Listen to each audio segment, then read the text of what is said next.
Olá, você está no Círculo Dourado, podcast que fortalece alianças e ajuda os casais a construírem relacionamentos saudáveis e duradouros. Bom, hoje nós estamos continuando a série sobre os temperamentos nos relacionamentos, os temperamentos no amor.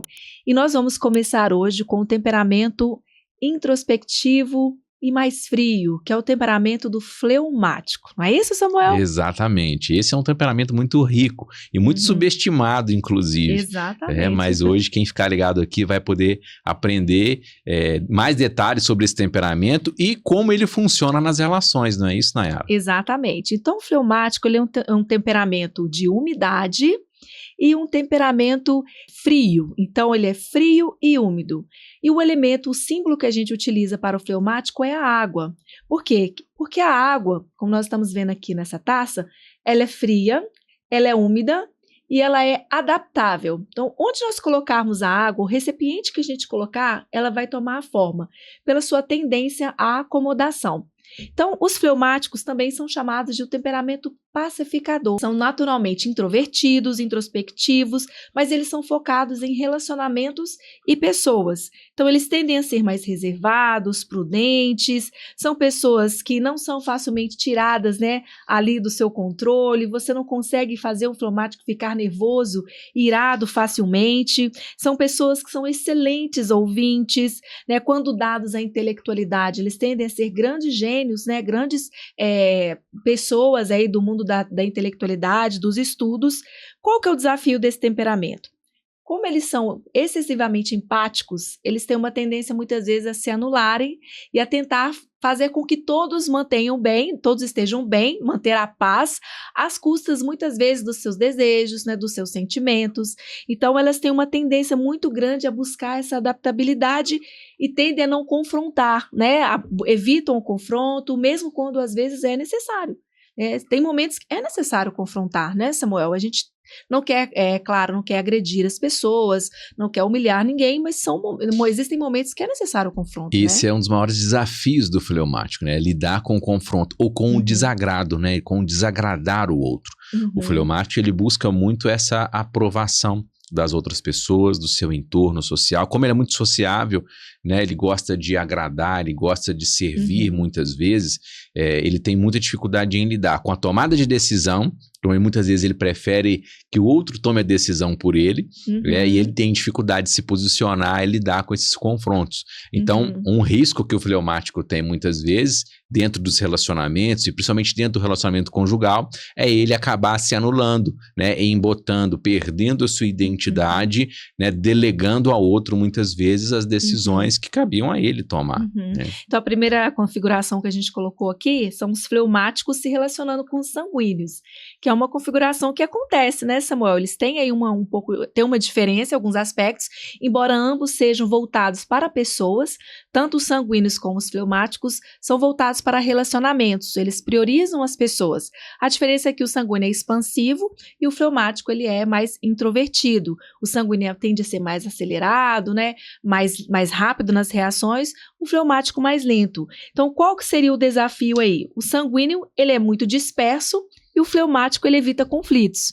Então, esse relacionamento pode ter dificuldades nas conquistas pessoais, Por esse lado do sanguíneo mais disperso, o fleumático também tem uma tendência, muitas vezes, a não ter tanta organização e a evitar ali o confronto, Samuel? Eles acabam que muitas vezes vão ter dificuldades em alcançar os seus objetivos, Principalmente nesse caso do fleumático, da indecisão, o sanguíneo é mais impulsivo e o fleumático muitas vezes indeciso. Então, eles ficam muito ali perdidos, às vezes no mundo das ideias, do sentir, e acabam procrastinando decisões e disciplina. Então, ambos têm um desafio de desenvolver a sua disciplina. É interessante, Nayara, dentro do consultório, ao atender casais com essa configuração, porque um dos maiores desafios deles é, por exemplo, cuidar do corpo. Desenvolver uma rotina de treino. O fleumático porque ele não quer sair de casa. o sanguíneo, muitas vezes, porque ele inicia uma atividade, daí na semana que vem já quer mudar. Tem uma dificuldade com o desconforto, com a disciplina, né? De manter a disciplina. Então, os dois têm dificuldade com esse desconforto, né? Com a dor, muitas vezes, com essa linha, né? Que precisa ser atravessada para começar realmente a performar. Então, nesse aspecto, esse é um dos maiores desafios aí, eu diria, dessa configuração. E uma outra configuração que a gente tem também, que seria o relacionamento de um fleumático com o melancólico, né? Seja em homem ou mulher. Aí a gente tem ambos introvertidos, né? São ambos introspectivos e apreciam, de certa forma, uma privacidade, né? Diferente do sanguíneo, né? Que gosta muito, né? De sair, de pessoas, né? Aqui a gente já está falando mais de temperamentos que gostam mais de priorizar a sua privacidade.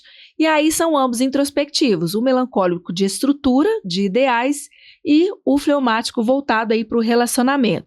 Então, o melancólico, ele valoriza muito a sua intimidade e o fleumático, ele parece muitas vezes não se importar com muitas coisas, é aquele temperamento que vai parecer que a relação para ele tá tudo bem, enquanto o melancólico está cobrando ali altos ideais, está cobrando um avanço, mas muitas vezes essa cobrança, ela vem de forma crítica, né, Samuel? Que é um calcanhar de Aquiles do fleumático. Os fleumáticos não evoluem com crítica, né? Não funcionam bem com crítica, eles precisam de validação, impulso, validação, elogio, mesmo nas pequenas coisas, nos pequenos movimentos. Isso faz o fleumático entrar, né, no leito de um rio, vamos dizer assim, a água entrar em movimento. Agora, quando você critica, quando você cobra, quando você exige, né, uma velocidade diferente daquela velocidade que ele tem capacidade, ou, né, o que ele está até disposto ali naquele momento, você bloqueia o fleumático, emperra, e aí entra o fator teimosia, que é um desafio também. E às vezes o melancólico vai muitas vezes pensar que ele não se importa com o relacionamento, será que ele não está vendo às vezes uma situação com o filho, ou uma situação na casa, ou às vezes é algo que precisa ser consertado, e aquilo dói na alma do melancólico perfeccionista, que gosta de tudo certo, e às vezes a passividade do fleumático pode ser entendida, né, como um desprezo, como alguém que não se importa, o que às vezes não é verdade. Em contrapartida, o fleumático muitas vezes ele se embota porque não se sente valorizado, né? Como você disse. Então, o desafio para o fleumático é não julgar o melancólico sempre como alguém que está fazendo tempestade no copo d'água, mas se importar com aquilo que o cônjuge se importa, valorizar aquilo que para ele é importante, em contrapartida, o melancólico aprender a valorizar as pequenas iniciativas do fleumático, né? É uma configuração da estabilidade, né? Então, ambos tendem a uma conformidade, a uma estabilidade. Isso é muito bom, né, num aspecto emocional, porque o casal, né, vai ali de uma maneira, eu diria, mais tranquila a caminhada a dois, mas por outro lado é o desafio de, vamos dizer assim, assentou ali, né? O primeiro apartamento é onde vão morar pro resto da vida, né? Não pensam às vezes numa expansão. Ambos têm dificuldade com mudanças grandes, né? De fazer esse movimento. Entender, Nayara, que todo movimento ele dói, todo movimento ele tem, vamos dizer assim, o seu sofrimento, né? Eu diria uma mudança, por exemplo. Você tem que planejar, tem que decidir, tem que, né, avaliar, pegar as coisas, embalar e tudo mais. Ou seja, a mudança de alguma forma ela gera uma dor, mas muitas vezes ela oxigena, né? Ela refrigera, vamos dizer assim, um relacionamento para que ambos possam avançar. Eu me lembrei de um filme, inclusive, que tem essa configuração de uma fleumática, no caso, com um melancólico, que é um divã para dois. Né? Quem quiser, inclusive, assistir, fica aí a indicação. Ali é muito clássico ali. Ele é um melancólico, né? Muito rígido na maneira de ser, metódico, e ela fleumática ali, sonhadora em certo aspecto, mas com a dificuldade da mudança, da decisão, até que ela toma ali algumas iniciativas. E aí vai ser bem desafiador, porque ambos precisam de palavra de encorajamento. Tanto o melancólico precisa dessa motivação, desse encorajamento, quanto o fleumático também, né? E como ambos são lentos para agir, qualquer ganho precisa ser valorizado, né? Qualquer pequena atitude precisa ser valorizado nesse relacionamento, né?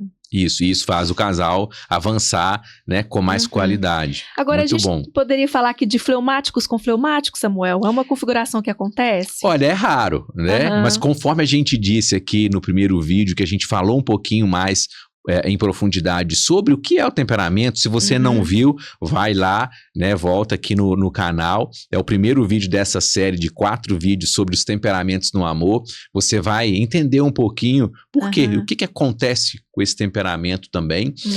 Mas de um modo geral, e o que a gente falava lá, é que é difícil você ter um casal formado com o mesmo temperamento.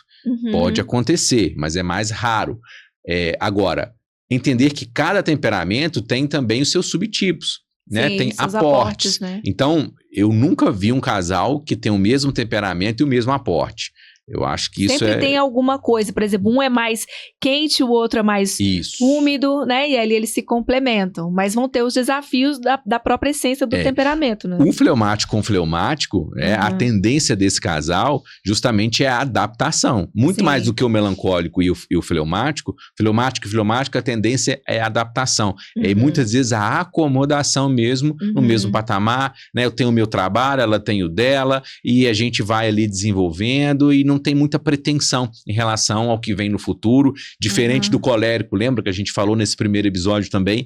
O colérico, ele é da ação, ele é do movimento, ele quer resultado, ele quer abrir, vamos dizer assim, a mata no peito, né? Então, o fleumático, ele é muito de bastidor, ele funciona muito nesse segundo escalão, vamos dizer assim, de empresas, do operacional.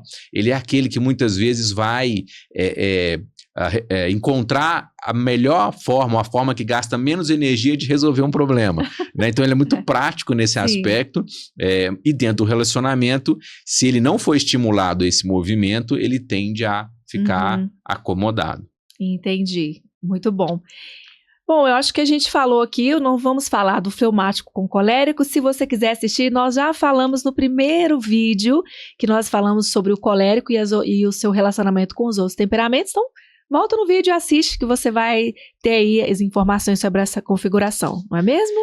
E se você, né, tem certeza ou tem dúvida se você é ou não fleumático, a gente vai deixar aqui na descrição desse vídeo um teste gratuito para que você possa tentar descobrir ou desvendar aí qual é o seu temperamento. Lembrando o seguinte, né, Nayara, a gente falou isso no primeiro vídeo, né, os temperamentos, eles não servem para poder a gente carimbar na testa e dizer, olha, você é assim porque tem esse temperamento, ou eu sou assim, eu cometo esse erro porque eu tenho esse temperamento.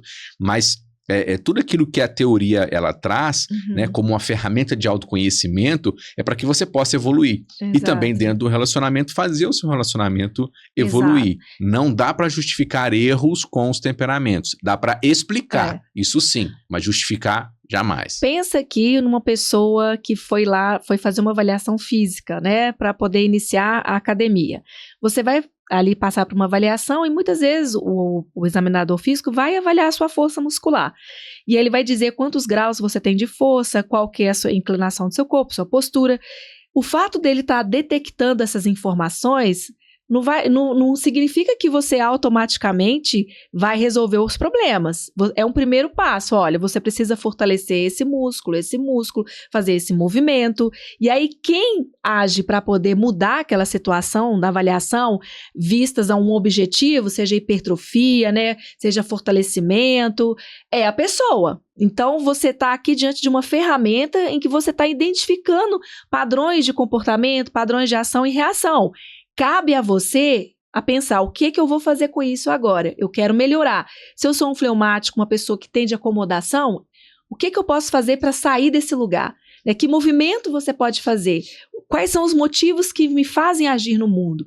Por quem eu vivo? Aonde eu quero chegar? Você vai se fazer essas perguntas para que você não fique parado no mesmo local. Então, se você é um colérico que está sempre ali brilhando e agindo, mas de repente você tem dificuldade de ter amigos, as pessoas à sua volta estão tristes, magoadas, você tem que se perguntar até que ponto vale, né, todo o resultado a qualquer custo. Será que não é importante também eu valorizar as pessoas que estão comigo? Então lembre-se sempre, são ferramentas, são pontos de partida para que você possa melhorar o seu relacionamento. Correto? Muito bom, muito bom. Olha, se você ainda não segue aqui o nosso canal, né, deixa aqui, se inscreva no nosso canal, deixe o seu like e encaminhe esse vídeo para pelo menos 3 casais de amigos, para que eles também possam, né, além de assistir esse conteúdo, preencher aqui o link, né? Acessar o link e fazer o teste gratuito para que essa ferramenta que é tão importante, que eu uso muito, inclusive, dentro do consultório atendendo casais, para que você também possa aplicar no seu relacionamento e fazer o seu relacionamento evoluir, crescer, amadurecer, sem desculpa. Ajuda a explicar, mas não é para ter desculpa de não evoluir, de não melhorar. Eu costumo dizer que os temperamentos revelam nossas tendências, mas não selam nosso destino. Muito bom. Até o próximo vídeo. Um forte abraço.